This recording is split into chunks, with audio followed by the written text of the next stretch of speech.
Neste vídeo apresentaremos as estruturas de repetição e os comandos de desvio incondicional. Meu nome é Arthur Nunes e nós somos do Programa de Educação Tutorial da Engenharia Elétrica. A gente começa logo depois da vinheta.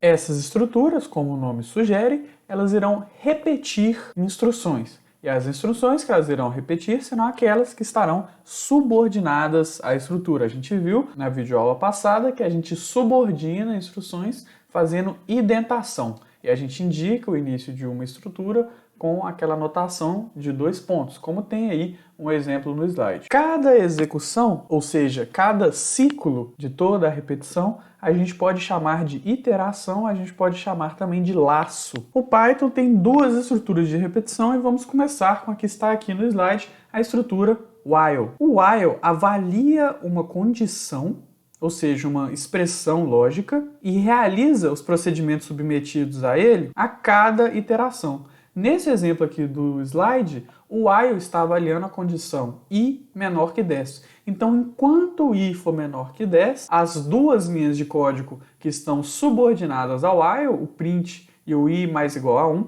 serão executadas repetidas vezes. Neste caso ainda, nós iniciamos o i com o valor de 0. E na primeira avaliação da condição, ela é verdadeira, então é executado, então é printado 0 e depois i recebe o valor de 1. Na segunda iteração, a condição ainda é verdadeira, então é printado o valor de 1 e i recebe o valor de 2.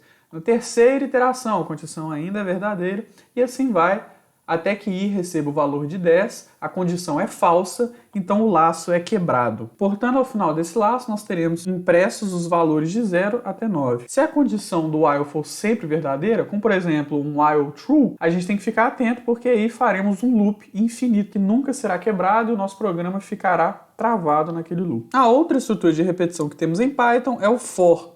E diferente do while, o for não avalia uma condição. Ele atribui valores a uma variável até que na lista desses valores que a gente tiver passado acabe. A gente pode dizer também que o for itera uma variável. No primeiro exemplo aqui do slide, nós passamos uma lista que contém os valores 0, A, 2, 5 e 1, com valores bem aleatórios. E quando nós fazemos for i, in, e nessa lista, a cada iteração, ou seja, a cada laço, o i terá um valor dessa lista, seguindo a ordem em que ela foi passada.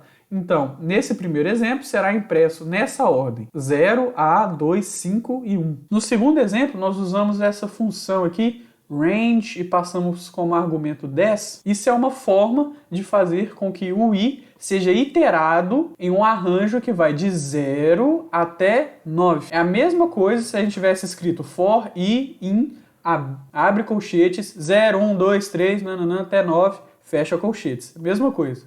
Nesse caso, a gente pode usar for i in range 10. Para a gente fixar ainda mais, então vamos fazer aqui 2 exemplos com o mesmo objetivo. No primeiro, calcularemos 9 fatorial usando o laço while. E no segundo, temos que fazer o mesmo cálculo usando o laço for. Então, vamos abrir o idle, apertar Ctrl N para abrir um novo script e vamos começar. Então, vamos começar. Primeiro, eu vou definir uma variável n, será de quem eu calcularei o fatorial. Definirei também uma variável f, que será o resultado da nossa operação. E vamos começar com o laço while. Então, enquanto n for maior que 0, o que eu vou fazer? Eu vou multiplicar f por n e vou decrementar uma unidade de n. Beleza, dessa forma a gente consegue calcular 9 fatorial. Se você fizer de alguma forma diferente, tanto por laço while quanto por laço for, não esqueça de deixar aí nos comentários pra gente. E vamos só colocar um print aqui, na verdade 2 prints para a gente poder verificar. Vou printar o n antes do meu while, porque depois do while o meu n vai ter o valor de 0, porque eu estou decrementando ele aqui. Então vamos fazer um print antes aqui. Estou fazendo o print usando a concatenação, que a gente viu na aula de comandos e funções, entrada e saída de dados, e vou colocar o end desse print como nada para que ele não faça uma quebra de linha, como a gente já sabe. E aqui no final eu vou imprimir o F para a gente conferir o resultado. Nesse caso aqui, tanto faz, eu coloco o strf ou só F. Vamos dar o F5 para poder executar, salvar na área de trabalho aqui, vou chamar de fatorial. Beleza, executou e deu o valor correto de 9 fatorial. Vamos fazer agora com o laço for. Vamos deixar o que a gente fez aqui com while comentado e vamos fazer com o laço for. Vamos deixar anotado aqui que para a gente chegar no resultado de 9 fatorial, a gente tem que multiplicar o f por 1. Na verdade, 1 não precisa, mas não faz mal a gente multiplicar por 1 de novo. 2, 3, 4, até 9. Beleza, então inicialmente a gente poderia pensar em fazer uma nova variável, a gente pode chamar de i, for i in range n. Só que esse for aqui vai ter duas diferenças do que se a gente iterar nesse arranjo. A primeira diferença é que vai começar de 0 e não de 1, e multiplicar por 0 vai ser um problema para a gente. E a segunda é que vai terminar em n-1, que nesse caso é 8, e não em 9. Então, como que a gente pode mudar a função range para que atenda esse arranjo, essa lista de valores aqui? Bom, vamos consertar o primeiro problema, que a gente quer que comece de 1 e não de 0. O que a gente pode fazer? Pode adicionar um argumento aqui antes do n.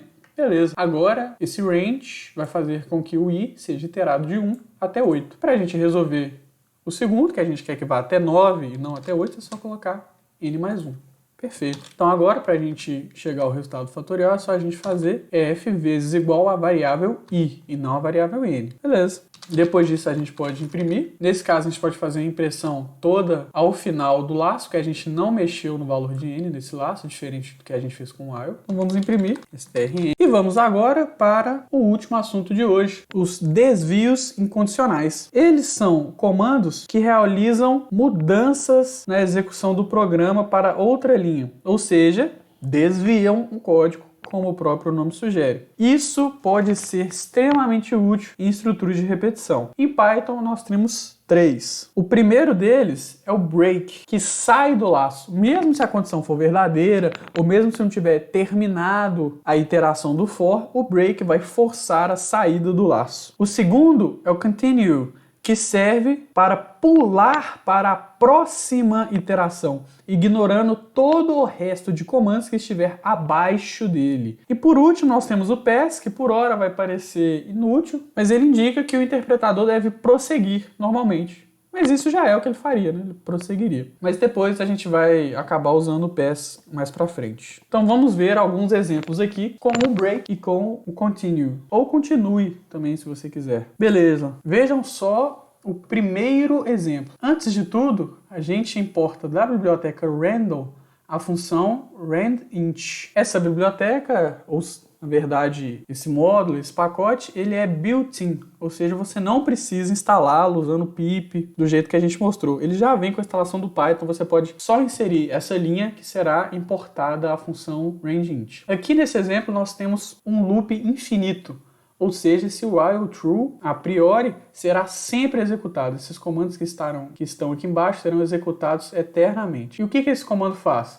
Ele atribui a x um valor aleatório de 0 até 10 e printa. É isso que a função randint faz, ela recebe 2 argumentos e devolve um valor inteiro aleatório entre esses 2 argumentos e printa. Só que se o x tiver o valor de 5, o laço será quebrado. Então o que esse código executará? Imprimirá um tantão de valores de x até que tenha o valor de 5 e ele será quebrado. Copiei aqui do slide esse código só para a gente brincar um pouco e ver ele funcionando. Na hora que eu der Enter aqui, olha só, o x recebeu um tanto de valores aleatórios e no momento que ele recebeu o valor de 5, ele foi impresso, o if foi verdadeiro e o laço foi quebrado, mesmo que a priori ele tenha sido um laço infinito. E aqui embaixo nós temos um exemplo do continue. Aqui agora, sem a função randint, não estamos mais mexendo com os números aleatórios, a gente fez uma simples iteração de x numa lista que vai de 0 até 9. E a gente imprime todos os valores dessa lista ao final do laço. Porém, antes desse comando de impressão, nós temos uma verificação se x é igual a 5. Se essa verificação for atendida, o continue será executado. Então, assim, o laço passará para a próxima iteração. Então, o que vai acontecer? Quando chegar o momento de x ter o valor de 5, todas as funções que estão abaixo do continue, ou seja, nesse caso é só o print, serão ignoradas. Então, ao final desse laço, será impresso 1, 2, 3, 4, 6... 7, 8, 9. Nesse vídeo nós vamos até aqui e nós deixamos como sugestão fazer esse exercício, que é fazer um programa que recebe o número inteiro n e imprime os n primeiros números da sequência de Fibonacci. Lembrando que nesse vídeo vimos sobre estruturas de repetição e desvios incondicionais. Até a próxima!